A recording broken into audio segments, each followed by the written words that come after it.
adoptees come back here with too many questions and too much emptiness, and they're looking for this to fill them, and that's not healthy or productive or a really realistic situation or solution. You know, they feel kind of lost and listless, and they're looking for this piece of themselves they feel is like dangling in the wind.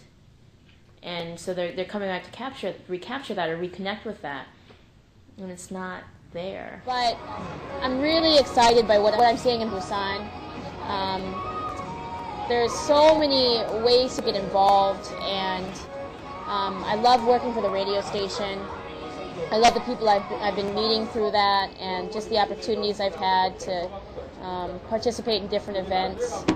And I feel like, you know, this is given a few more years. I mean, I think.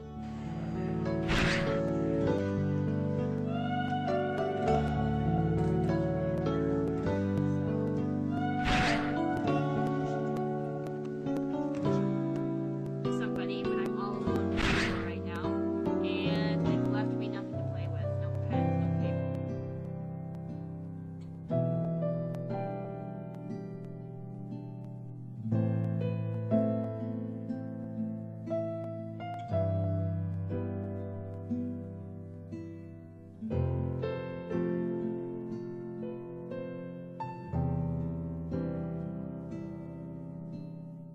And I was ready to make a change. It could be for promoting agricultural programs, it could be for immigrant rights, it could be for HIV/AIDS. I went and I did some more outreach programs when I was living in New York, and I stayed there for about 4 or 5 months. And I ended up going back to Seattle, living there for another 1.5 years, and then made the decision to come to Korea.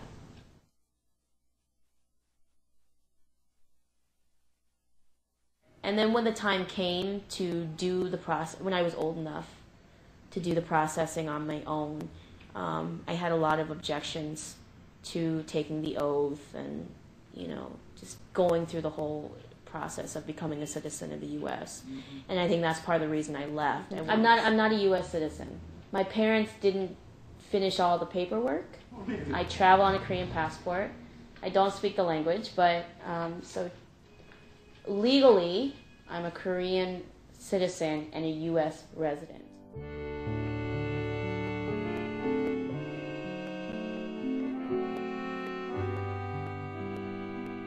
I feel American, I think, in the ways that I've been affected by culture. You know, clearly my language is English, and that's part of my identity.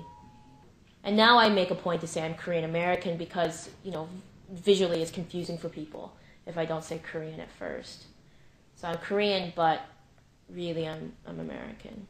So, and I think that having this face, I have to ride the line between the two. When I even consider it, I want to make sure my language skills, I can speak for myself. I don't know, we'll see what happens after I learn to speak Korean better. I'm giving myself a couple more years. Maybe I'll feel completely different about it before I turn 30.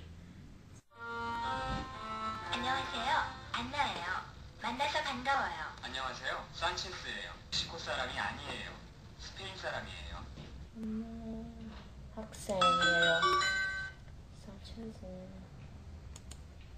교실에 칠판에 교실에 이자가 가족 사진이었어요. 이거는 아버지예요. 아버지는 선생.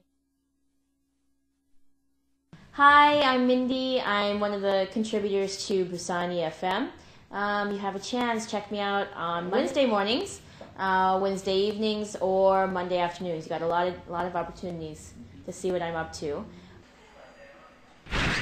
Somebody, but I'm all alone in the studio right now. And they've left me nothing to play with.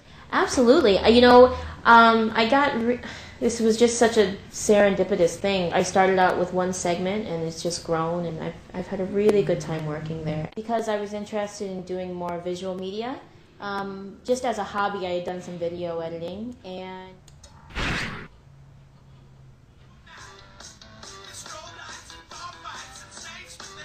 Every Sunday night, I'm part of a group of women that get together and discuss local issues.